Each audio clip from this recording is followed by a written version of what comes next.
Hello, welcome everybody. Welcome to Casa Árabe on today, 17th of September, that we are welcoming all of you to this virtual opening to our exhibition Displacements, Yemen Diasporas, an exhibition that we have put together on the framework of the International Photo Festival PHotoEspaña, which is the great event dedicated to international photography that happens every year in Madrid.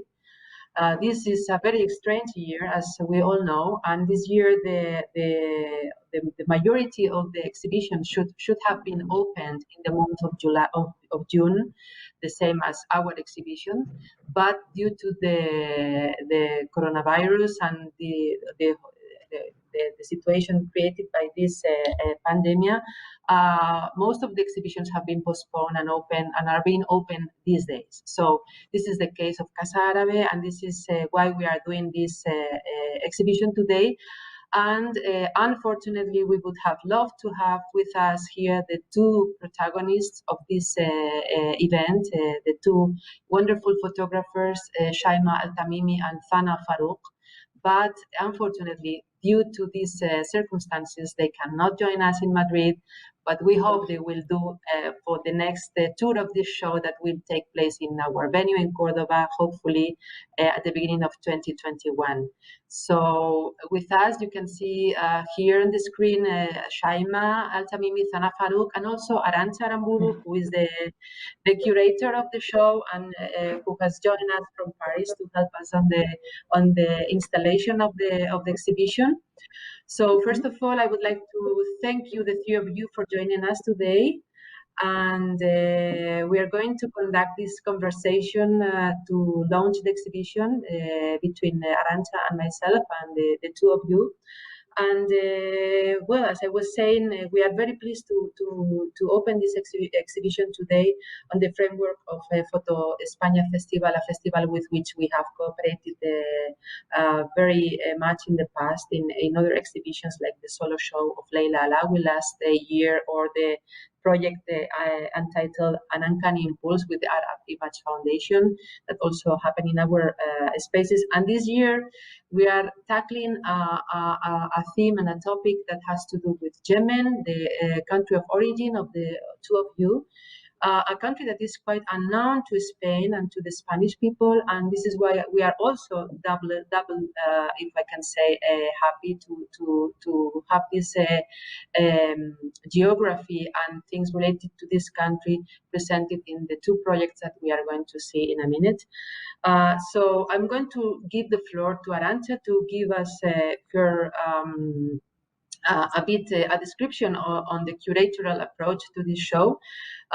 Before that, I just wanted to underline some biographic details of the two of you that can be also seen on our webpage and also on the brochure that is accompanying the exhibition, and that anyone can download from the webpage on a PDF format, and it's a beautiful brochure in bilingual English and Spanish, so you can just check all the text there.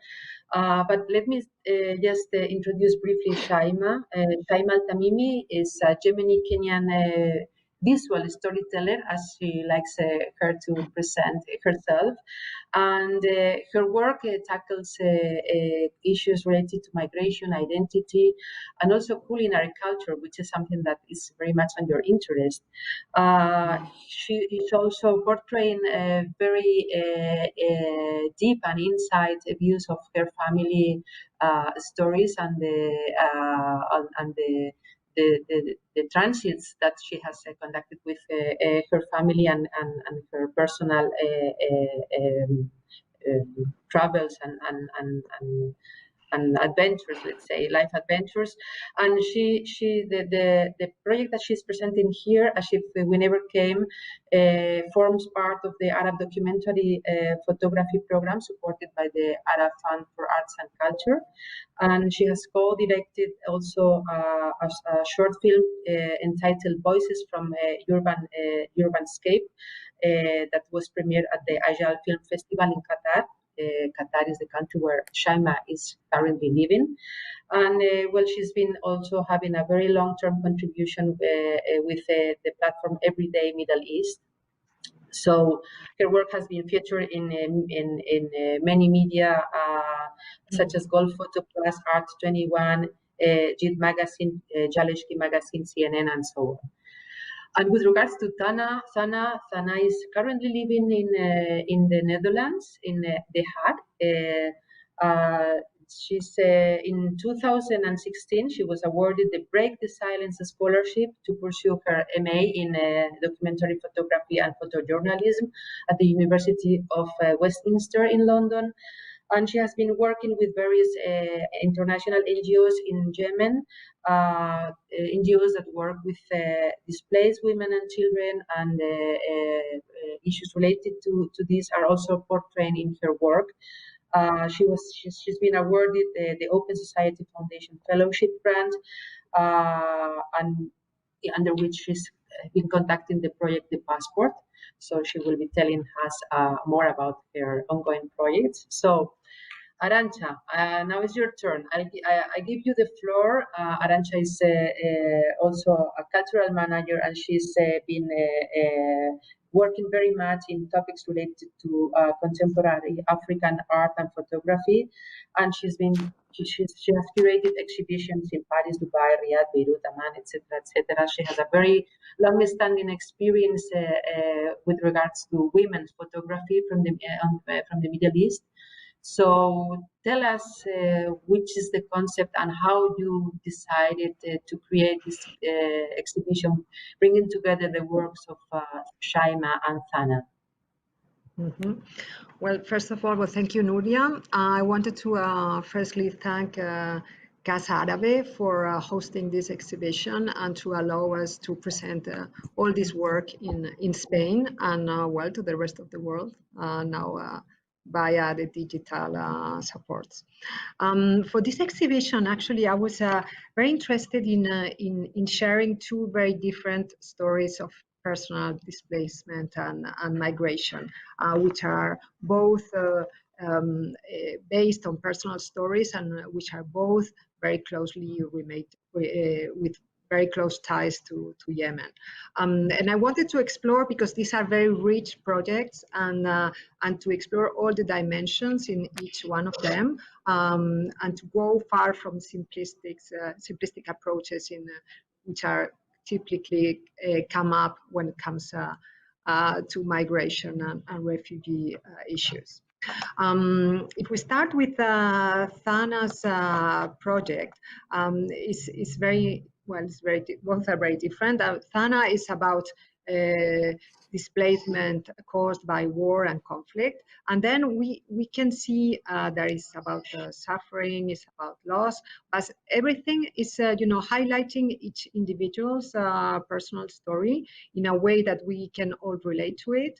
And it's fascinating how she takes us to a very different world. It's like a different planet sometimes, and it's not always far from us, like in Djibouti camps, but it's also very close, all around us in Europe. So very close to us, all these individuals are fighting with uncertainty, with loss, but always with, in Thana's work, we see the dignity in all these personal fights. We can also see this feeling of isolation, of paralysis that is highlighted, when we see all these faces through glasses, we imagine in trains, and also we can see the people in their houses.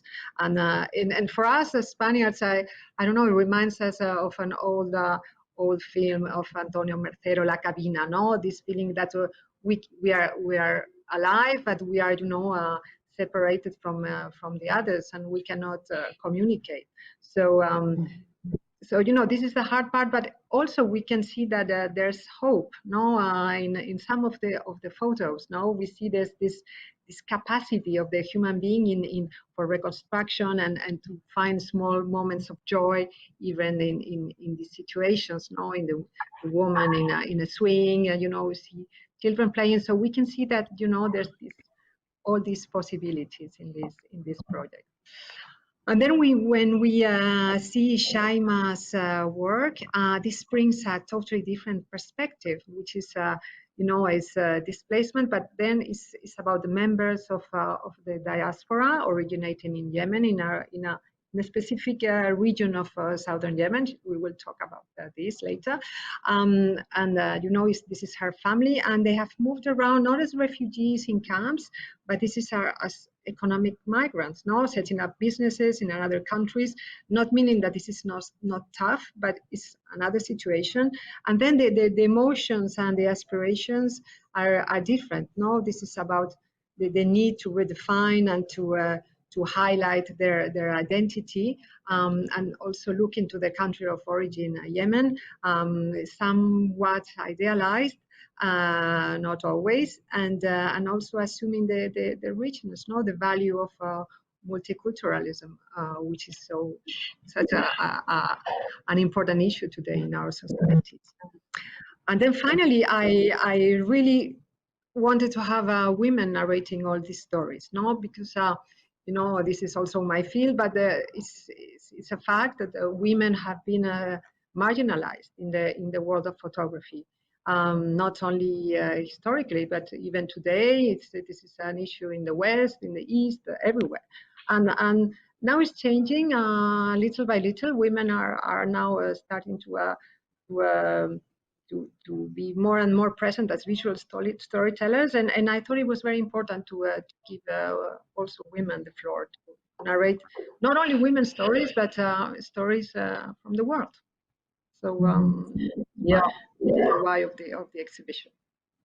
So well, let's start hearing Shaima. I think it would be nice to hear, Shaima, from you about the story of your family, first of all, because this is what it is, as Arantza was very well introducing. This is very, very much what your series consists on. So tell us about your family story, please. Yes, I hope that you can hear me, first of all. Thank you so much for this amazing introduction, and also for bearing with us all these past couple of months back and forth trying to plan this exhibition. It's unfortunate that we can't be with you, but on the flip side, I feel like more people can join us now on the digital platform. So with regards to my story, it's something that I only started looking back on a few years ago. And this whole project basically started when my sister sent me the picture of a suitcase one day over WhatsApp. And she was like, Shaima, can you guess what this photo is? And I was like, yeah, there's a suitcase like this at home, I remember. And she says, no, this is the suitcase that Baba, my father, came to the UAE with in 1976. And it was just at that moment, upon seeing the suitcase, that I suddenly had this, flashback of my father for the first time coming to the UAE as an immigrant. And that's something I never saw him as. To me, he was always, my father, he was always this established figure that you go to for advice and everything. And it was just, seeing that, imagining that vulnerability of what that must have been like when he was in his early 20s, coming to a place that he didn't know nothing about. He had his brother who was there just a little bit before him. But so to track back a little bit, retrospectively, my ancestors, so we're from Hadramaut, and that is it's basically the south of Yemen. Hadramis are very much known for migrating from one place to another, specifically because of trade, specifically because, during, this obviously goes way back before, this century. We've been, migrating and trading for a very long time with, in the African continent, specifically East Africa, Indonesia, Philippines, Singapore, and even India. So, at one point, growing up, I come across Hadramis who are like me, but have these different you know, like the other half of them is, you know, from an Asian side or from an East African side. And it feels like it was a common thing to see, but most people didn't understand, like, why would a Yemeni also be East African? Why would the Yemeni also be Indonesian? And I think it was from this suitcase that I also wanted to start exploring, you know, the possibility of why this used to happen, and why, you know, history is the reason where, you know, Thana and I are here today. Like, you know, these are all historic, you know, incidents that happened in the past, and, you know, we're not here by accident today. So yeah, that was just that was kind of the reasoning between why I needed to explore these things, because I was even, you know, confused as a kid. You know, I'm, you know, as I said, half Yemeni, half East African. I never lived in either of my countries. So you do grow up with all these different questions, you know, at some point in your adulthood, and you start to look for answers. And sometimes, you know, maybe they're not answers that you want to get, but they're mostly questions that need to keep your mind going so that you can understand the historical impact of what your life is like today and how you can even move forward in the future. Mm-hmm. Thank you, Shaima. You also covered one of the questions that I wanted to ask you, but we felt it was so interesting to talk about the Hadrami people. It's also something that comes in several of your photos. No, when you mention, in order to be pure Hadrami, you have to be mixed identity. It comes in several of your works. But also there's something. I still have a story for you. I still have a story for you on that part when we get to it. Okay. Okay. Because I'm very interested about the Hadramis. I feel that they are also like the Phoenicians, no, in your part of the world, and it's this amazing influence, crossed influence, no, between the countries where they have migrated and then back in Yemen. But I don't know if you want to say something about more about this. But also I wanted to ask you about also another topic that, or in this case, material that is very interesting for you. I think it is the textiles, and it's very interesting because I've also worked with other Yemeni visual storytellers, and they also use a lot of fabrics, textiles in their work, how to cover. I mean, your identity, how it mixes. I don't know. It's also a very important theme and medium in contemporary art now.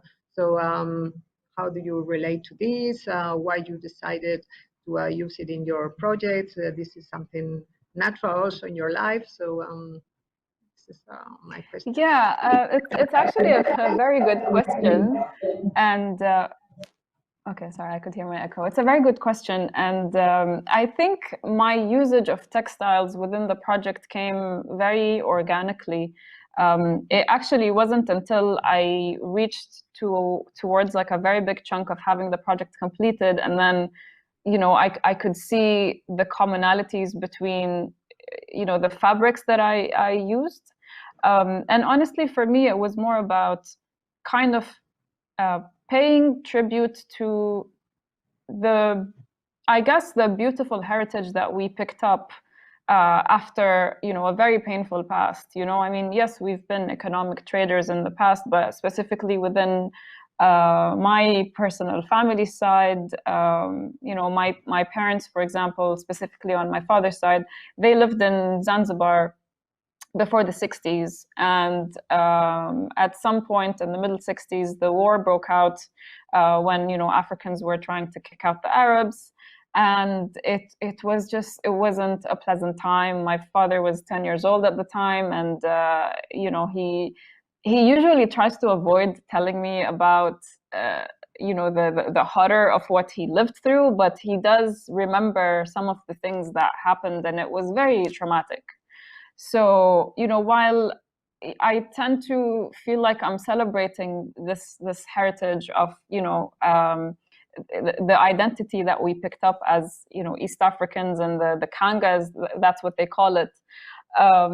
It was just I think it was a way for me to also include East Africa within the identity of Hadrami, and that's, you know, the point that you were touching on, is that I once went to this lecture in New York University, and there was the professor who very much studied you know, the Hadrami identity in Yemen and lived there for a very long time.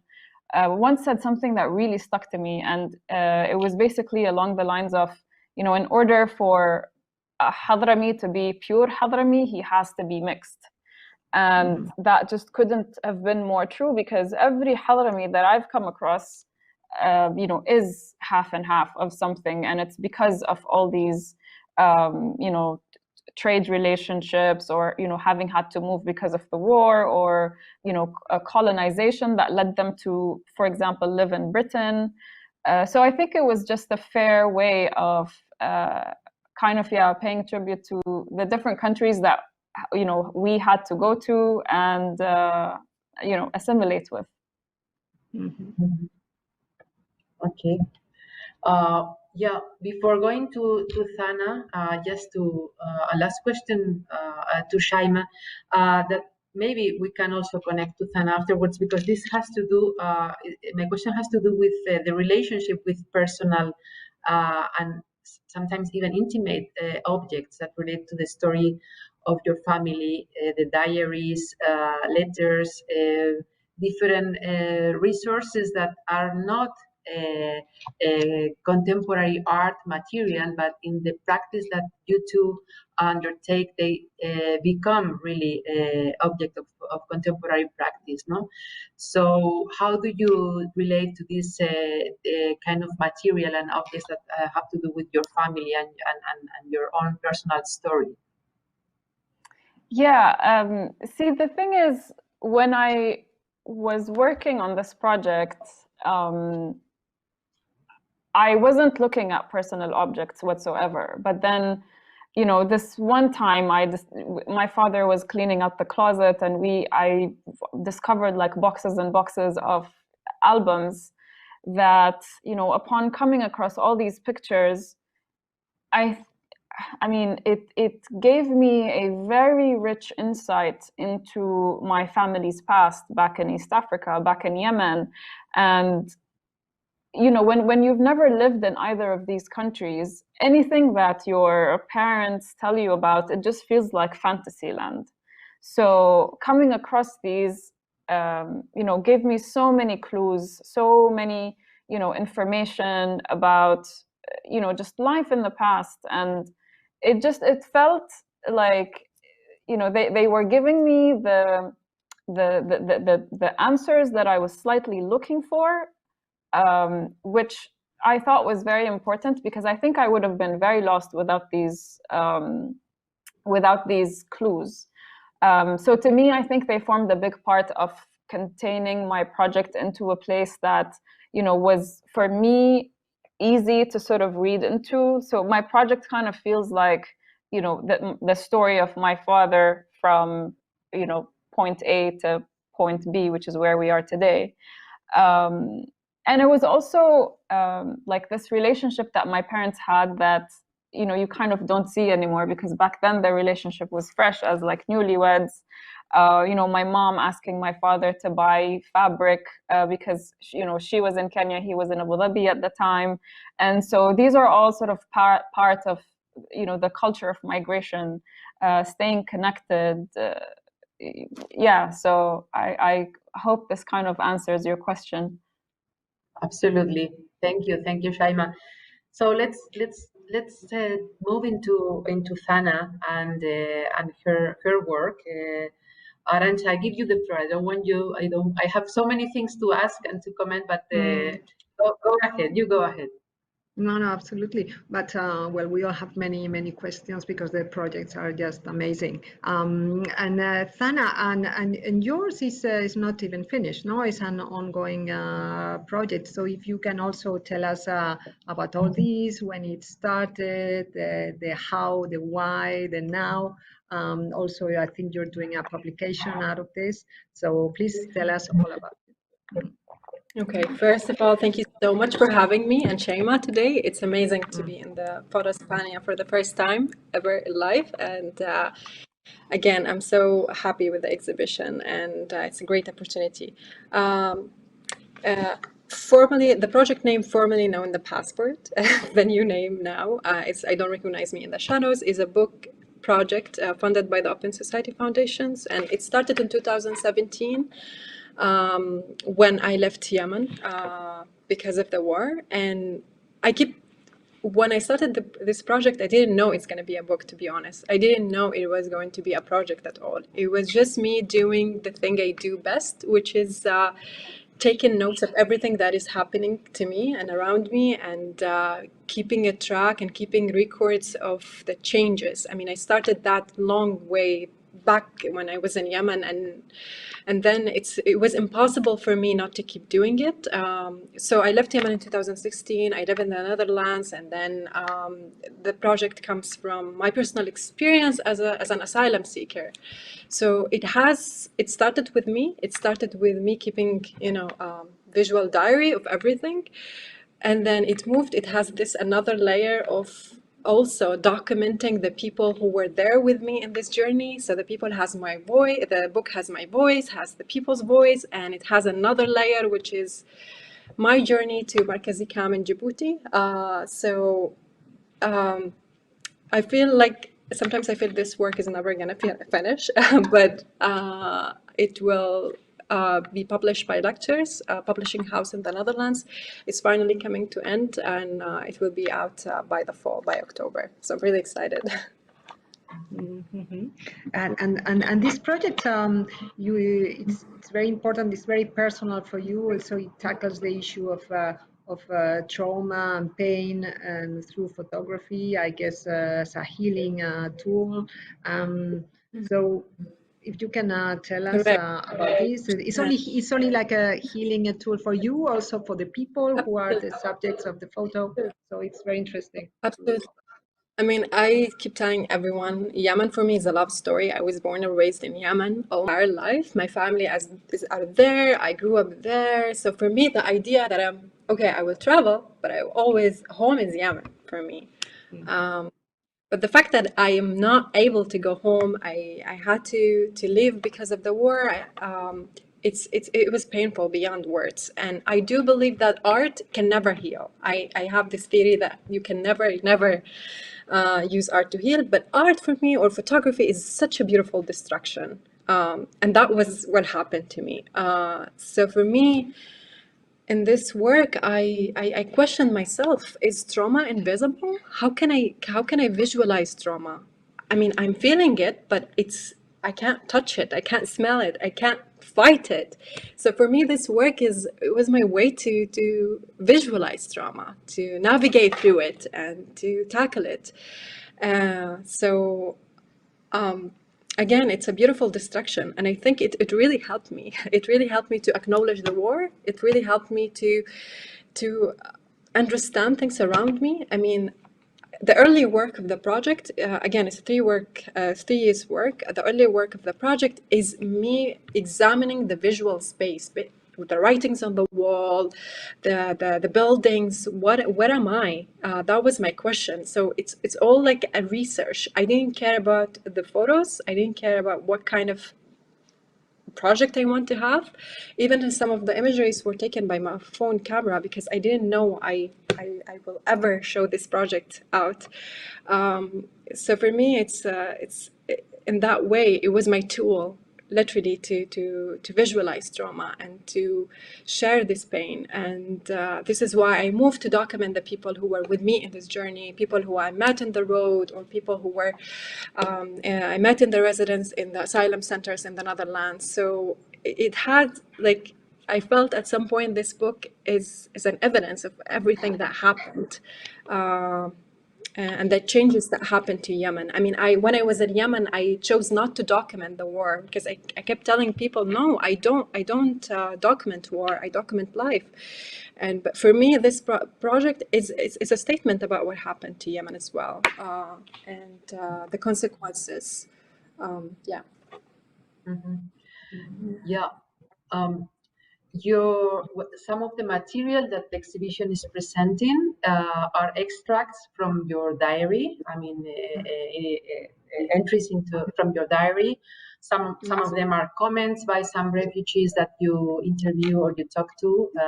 Some of them commenting the photos you have taken, but of course some other texts also reproduced in the exhibition come out of your diary. And also your writings, kind of poetic and beautiful depictions by words of what you have been passing through and all the people you have been meeting with. I would love to invite you to read some of these texts here. And if you want, what we can do is we'll try to, I don't know if it is ready, but we'll try to illustrate your words with some moving images because the exhibition also presents one short film that is like a witnessing material of what you have been passing through of, I think is the Djibouti camp. So we are going to present this short video on moving images while listening to your own literary creation as well. Sure. Yeah, go ahead.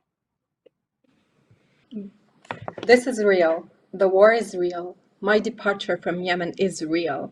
Leaving my family behind is real. The resettlement in the Netherlands is real.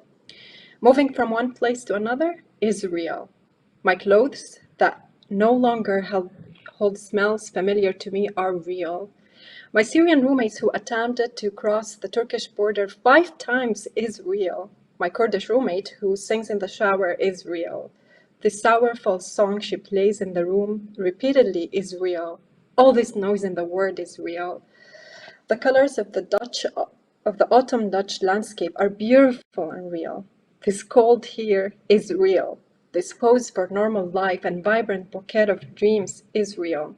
This pain here is real. So yeah, 3 years after, what was that, Thana? But I think that was real. It is real.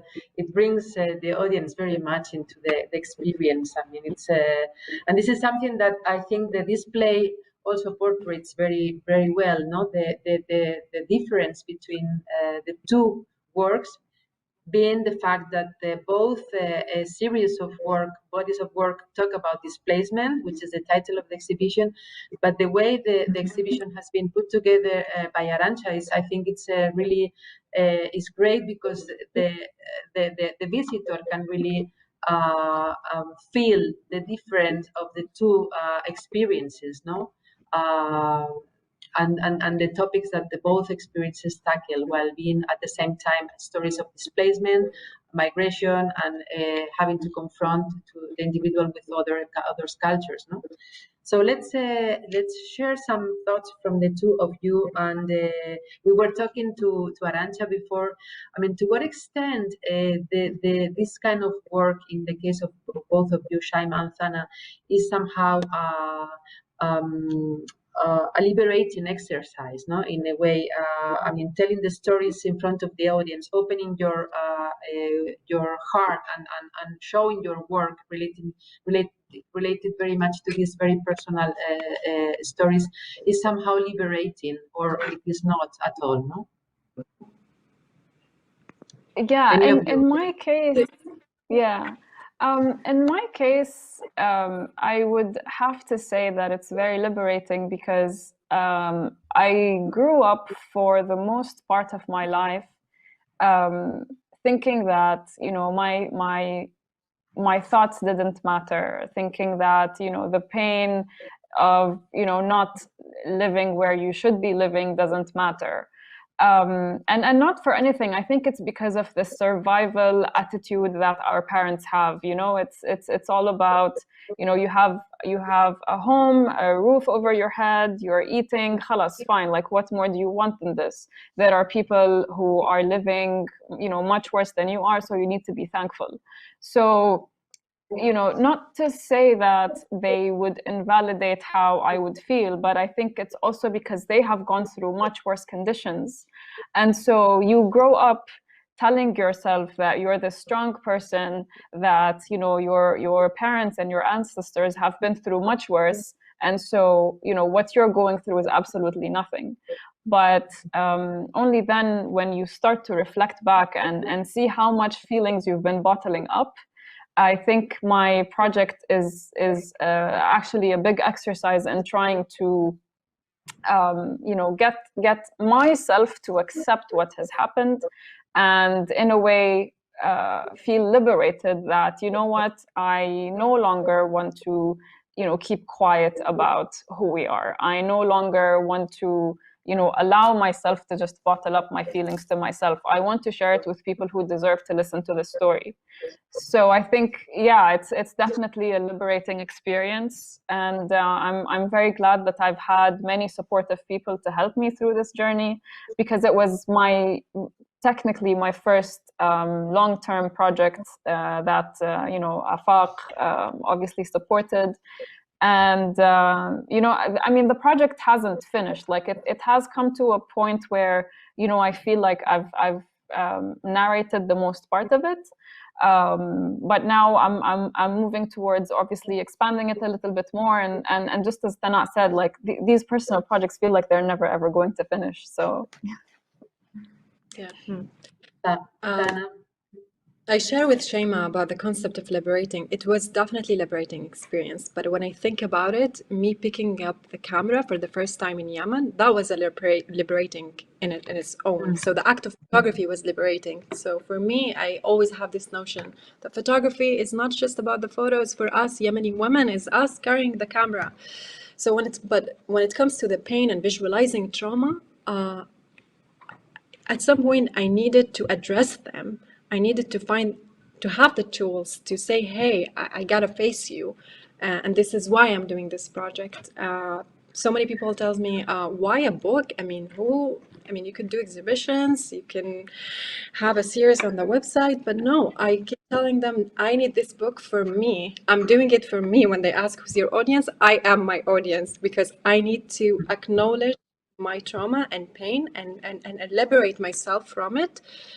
So definitely it was a liberating experience. And even though I'm moving, and when it comes to the acceptance, yeah, we're doing this to accept ourselves and to accept the changes that happen to us, that this is real and it's okay, we're gonna face it with our photography. Yeah.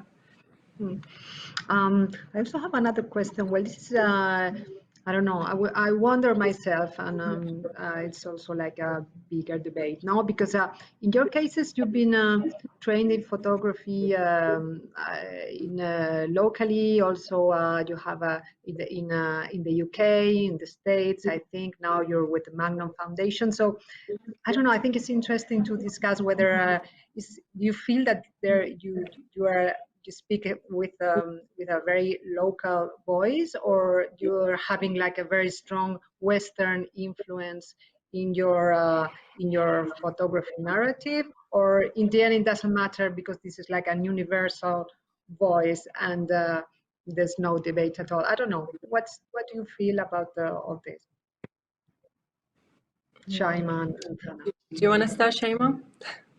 yeah, I mean, it's I don't think it's about Western practices. I mean, to start with, first of all, you know, foundations like Magnum, you know, given that they are Western, obviously, I think the reason that they're supporting projects like this is because they're looking for perspectives that are no longer, you know, just based in, you know, the US or Europe, for example. There has been a huge lack of stories that are being you know, told or not told within the Middle Eastern region. And you know, in my case, for example, I mean, I my story is only as local it is to me. I can't say that my work represents all of Yemen because, as you can see from the differences between my life trajectory and Thana's, we're very different. But, I think that it's, very important to first do work that feels important to you, that feels important to your people, and not necessarily, try to be Western, or however that is. I think the beauty of stories is in their locality, is in how personalized they are through your life, what you want to say, your past or your future, or all the different concerns that go in your head, a million of them every night. Mm-hmm. Thana? And to add, hi. Yeah, go ahead. We missed you for just 1 second. Okay. Yes. Okay, so I agree with Shaima, absolutely. And to add on that, when I think about it, I live in the Netherlands. I live in this Western world for 3 years now, 4 years now. And for me, I'm absolutely influenced by the art scene here, by the Western art, if we call it. But I'm influenced by the aesthetic and methods. But when it comes to the ideas and the concepts, I do believe that I'm true to what I want to say and to what I believe in. And I'm privileged that I'm exposed to this kind of influence. But at the end of the day, it's the true story that needs to be represented at the end of the day.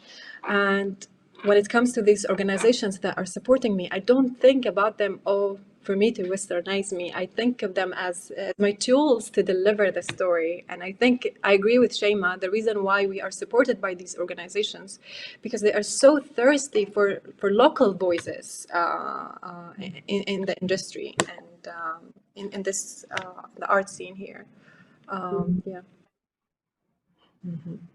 Okay. I don't know, maybe we can finish by a last question about your current or your future projects in photography. What are you doing now? What's coming up next? I think that the public would like to hear about it.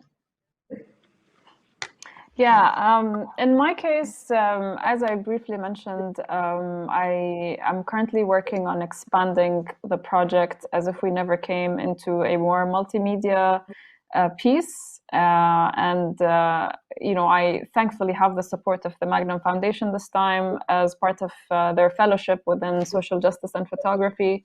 We've been, doing a lot of intensive work over the past, few months.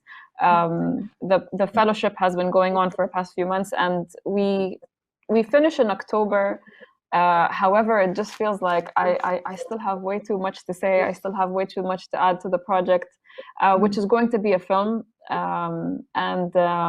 I'm doing my best to have the maximum of it done by October, November, but we'll see what happens with that later on. But it's been an amazing experience, and additionally, because we are going through a pandemic, I think it's been enriching in the sense that having to sit in quarantine the past few months and reflecting so much about what you want to do, and I don't just necessarily mean future wise, but like how do you want to deal with everything that's going on inside of you. So I think that the result of a lot of that is going to be felt in the project, and I look forward to coming to a point where I can call it finished. Mm-hmm. Yeah. Mm-hmm. Thana? Yeah. So my book is going to be out, hopefully this time for sure, by October, and I'm very excited about it. And then I am finishing another project, which I did with Afaq with their support as well. I was younger yesterday, and I'd like to think of it as chapter 2 of the book. And in this project, I focus mainly on the undocumented asylum seekers in the Netherlands, people who are living in limbo. And I was triggered. It's kind of different because all the past projects, even the book, it's driven by experience, and in this book it's driven by concepts like waiting. How does it feel to wait? So I'm looking forward to release that as well on October. And then moving forward, I'm focusing on women migrants, and this time not trauma but joy.